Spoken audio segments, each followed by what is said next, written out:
For advertisements, please contact 8125893028. మా mail ID maxtvtelugu@gmail.com.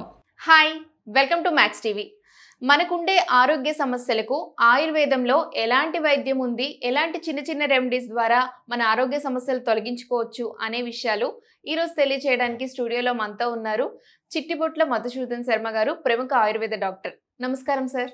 నమస్తే sir, urinary infections చాలా మంది ఎదుర్కొనే ఆరోగ్య సమస్య. ఈ ఇన్ఫెక్షన్స్ నుంచి బయటపడాలంటే ఎలా? ఆయుర్వేదంలో ఎలాంటి చికిత్స, చిన్న చిన్న రెమెడీస్ ద్వారా ఏ విధంగా ఈ ఇన్ఫెక్షన్స్ నుంచి బయటపడచ్చు? అలాగే ఇది ఎందుకు వస్తుంది సార్? మా ప్రేక్షకుల కోసం తెలియజేయండి.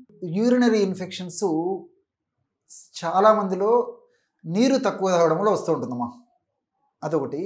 రెండవది, వేసవి కాలంలో మన దేహంలో నీటి శాతం తగ్గడం వల్ల యూరిన్ ఇన్ఫెక్షన్ వస్తూ ఉంటుంది. మూడవది, మన దేహంలో ఆమ్లత్వం పెరిగిపోవడం, అంటే మూత్రంలో ఆమ్లత్వం పెరిగిపోయేటువంటి కారణం వల్ల, అంటే మనం తీసుకున్నటువంటి ఆహార పదార్థాల ప్రభావం చేత, అంటే ఎక్కువగా మసాలాలు వాడము, స్పైసీ ఫుడ్ వాడము, అదేవిధంగా వేళకి రెస్ట్ తీసుకోకపోవడము, అదేవిధంగా వేళకి మనం ఆహారం తీసుకోకపోవడం, ఇలాంటి అనేక రకాలైనటువంటి కారణాల వల్ల, fast foods, junk foods, bakery foods, ఇలాంటి ఫుడ్స్ ఎక్కువగా తీసుకోవడం వల్ల ఈ యూరిన్లో ఆమ్లత్వం ఎక్కువగా పెరిగిపోవడం వల్ల క్రమక్రమంగా అది ఇన్ఫెక్షన్కు దారితీసేటువంటి పరిస్థితి ఏర్పడుతుందమ్మా. ఈ పరిస్థితి వచ్చినప్పుడు మూత్రం కొద్ది కొద్దిగా రావడము, మూత్రం మంటతో కూడి ఉండడము, అసంకల్పిత మూత్ర విసర్జన, అంటే ఒక్కసారి మూత్రం పోయిన తర్వాత మళ్ళీ ఒక 10 నిమిషాల తర్వాత మళ్ళీ మూత్రం వచ్చినట్టు ఉంటుంది. అలాగని చెప్పేసి పూర్తిగా రాదు. అట్లే ఒక్కొక్కసారి ఏమవుతుందంటే ఆ మూత్రం పోసిన తర్వాత పోసేటప్పుడు కూడా మంట, పోటు, బాధ, సలుపు, ఇలాంటి అనేక రకాలైనటువంటి లక్షణాలు ఉంటాయమ్మా. కొంతమందిలో ఈ పొత్తి కడుపు నొప్పి ఉండేటువంటి పరిస్థితి ఏర్పడుతుంది. కొంతమందికి జ్వరం కూడా వచ్చేటువంటి పరిస్థితి ఏర్పడుతుంది.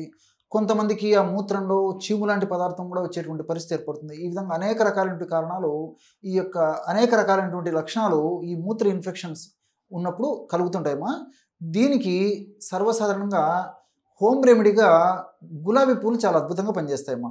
గులాబీ పూలు మరి వీటిని ఎలాగ వాడుకోవాలంటేమా, రాత్రిపూట 200 మిల్లీలీటర్ల నీళ్లు తీసుకోవాలమ్మా. 200 మిల్లీలీటర్ల నీళ్ళల్లో 2 గులాబీ పూలని మనం రెక్కలు తొలగించేసేసి ఆ రెక్కలను అందులో వేసేసి ఉదయం వరకు నానబెట్టాలి. ఆ విధంగా ఉదయం వరకు నానబెట్టేసేసి ఉదయం పూట బాగా పిసికేసేసి ఆ పిప్పిని తీసేసి ఆ రసం ఏదైతే ఆ నీళ్ళలో కలిసిందో ఆ యొక్క రసంలో కాస్త ఈ పటిక బెల్లం పొడి కానీ, లేకపోతే దానికంటే మంచిది ఖర్జూరం పొడి కానీ, లేదా తేనె కానీ కలుపుకొని వాడుకోవాలన్నమాట.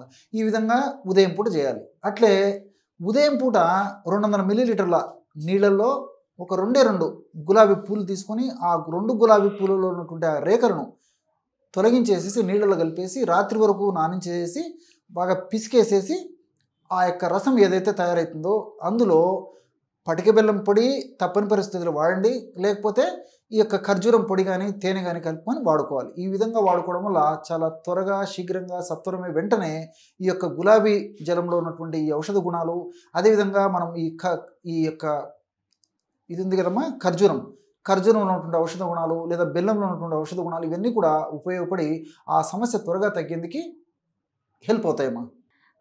సార్, ఆయుర్వేదంలో ఇంకా ఎలాంటి చికిత్స ఉంది సార్ ఈ యూరినరీ ఇన్ఫెక్షన్స్ కోసం? చాలా చాలా అద్భుతమైనటువంటి సమర్థవంతమైనటువంటి మెడిసిన్స్ ఉన్నాయమ్మా. వాటిల్లో చందనాది వటి అనేటువంటి ఒక మెడిసిన్ ఉందమ్మా. చందనాది వటి అంటే చందనం పొడితో తయారు చేస్తారు. ఆ చందనాది వటి మాత్రలని ఉదయం 1, సాయంత్రం 1, రాత్రి 1, పరిస్థితి తీవ్రంగా ఉంటే 3 సార్లు వాడుకోవచ్చమ్మా. పరిస్థితి మరీ ఎక్కువగా లేకపోతే 2 సార్లు వాడుకుంటే సరిపోతుంది.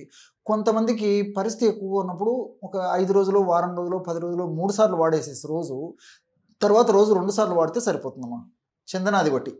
అట్లే రెండవది చందనాసవ అని దొరుకుతుందమ్మా, లిక్విడ్ ఫామ్లో దొరుకుతుంది. ఆ చందనాసవ అనేటువంటి ఔషధం కూడా మనం రోజు ఉదయం ఒకసారి, రాత్రి ఒకసారి, ఆహారం తర్వాత 10 ml లిక్విడ్ 10 ml నీళ్లు కలిపి క్రమం తప్పకుండా వాడినా మంచి రిజల్ట్ వస్తుందమ్మా. అది కాకపోతే చంద్రప్రభావటి అని చెప్పేసి మాత్రం ఉందమ్మా, మాత్రలు దొరుకుతాయి. చంద్రప్రభావటి అది కూడా కామన్గా దొరుకుతాయమ్మా. అది పెద్ద ఖరీదు కూడా కావమ్మా ఈ మెడిసిన్స్ కూడా. ఆ చంద్రప్రభావటి అనేటువంటి మాత్రలను కూడా, మాత్రలు సన్నగా ఉంటే రోజు ఉదయం 2, రాత్రి 2 ఆహారం తర్వాత వేసుకోవచ్చు. మాత్రలు పెద్దగా ఉంటే రోజు ఉదయం 1, రాత్రి 1 వేసుకుంటే సరిపోతుందమ్మా. ఈ విధంగా నేను చెప్పినటువంటి మందులలో ఏదైనా వాడుకోవచ్చు. లేకపోతే శారిబాద్య అరిష్ట అని చెప్పేసి మరొక ఔషధం కూడా దొరుకుతుందమ్మా.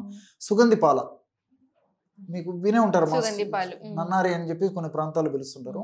బాడీని కూల్ చేస్తుందమ్మా. ఆ సుగంధి పాల అనేటువంటి ఔషధంతో తయారు చేసినటువంటి ఈ శారిబాద్ ఎరిస్టా కూడా దొరుకుతుందమ్మా. అది కూడా లిక్విడ్ రూపంలో దొరుకుతుంది. అది కూడా ఉదయం ఒకసారి రాత్రి ఒకసారి 2 మూతల మందు అంటే 10 ml మెడిసిన్ 10 ml నీళ్లు కలిపి తాగవచ్చుమా. సో ఏదైనా వాడుకోవచ్చుమా. నేను చెప్పినట్టు చందనాది ఒకటి పనిచేస్తుంది, చంద్రప్రభ ఒకటి పనిచేస్తుంది, అదేవిధంగా ఈ సుగంధి పాలతో తయారు చేసినటువంటి ఈ యొక్క శారిబాద్ ఎరిస్టా పనిచేస్తుంది, తర్వాత ఇంతకుముందు చెప్పినటువంటి ఆ చందనాసవ పనిచేస్తుంది, అన్ని పనిచేస్తాయమ్మా. బట్ ఏదో ఒకటి వాడుకుంటే సరిపోతుంది. Thank you sir.